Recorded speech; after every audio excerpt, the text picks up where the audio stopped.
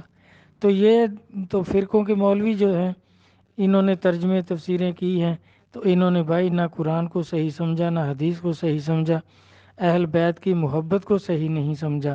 کیونکہ سرکار فرما رہے اہل بیت کی محبت جو ہے، میری آل کی محبت جو ہے، ایمان کا جز ہے.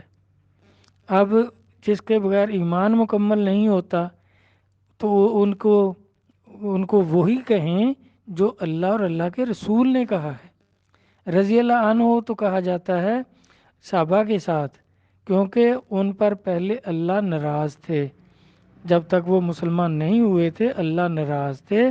پھر سورت فتح میں یہ آیتیں نازل ہوئیں رضی اللہ عنہ و رضو عنہ کہ اے نبی جن لوگوں نے آپ کے ہاتھ پر درخت کے نیچے بیعت کی ہے میں ان سے راضی ہو گیا ہوں، وہ مجھ سے راضی ہو گئے ہیں. تو پانچ تن پاک جو ہیں، حضور کی آل جو ہے، تو ان پر اللہ ناراض کب تھے؟ جو راضی ہو گئے ہیں. بھائی ان پر تو سلام تھی، درود و سلام پڑھیں گے، کیونکہ ان پر کبھی بھی اللہ ناراض نہیں تھے. وہ تو پاک پیدا ہوئے، پاک چلے گئے، انہوں نے کفر کی زندگی نہیں گزاری، ان پر اللہ کبھی بھی ناراض نہیں تھے. تو اس طرح محبت بھائی، اب اہل بیت کی محبت ایمان کا جز ہے. اللہ رسول کی محبت، مخلوق کی محبت، دیکھیں سب محبت ہی محبت ہے. جس طرح سوال کرنے والے نے 5 دفعہ محبت کا لفظ استعمال کیا اور فرما دیا وضاحت کریں، تو بھائی دیکھیں گھر سے محبت شروع ہوتی ہے، فرش سے شروع ہوتی ہے، عرش تک چلی جاتی ہے. تو میرا خیال ہے اب کافی وضاحت ہو گئی ہے، سوال پھر لمبا ہو رہا ہے. اگر میرے بھائی کو کچھ پھر بھی کوئی الجھن رہ گئی ہو یا اس سے اچھی وہ وضاحت کرے تو ضرور کرے، ہمارے علم میں بھی اضافہ ہوگا. اللہ رسول سمجھ عطا فرمائے، عقل سلیم عطا فرمائے، آمین. اللہ حافظ.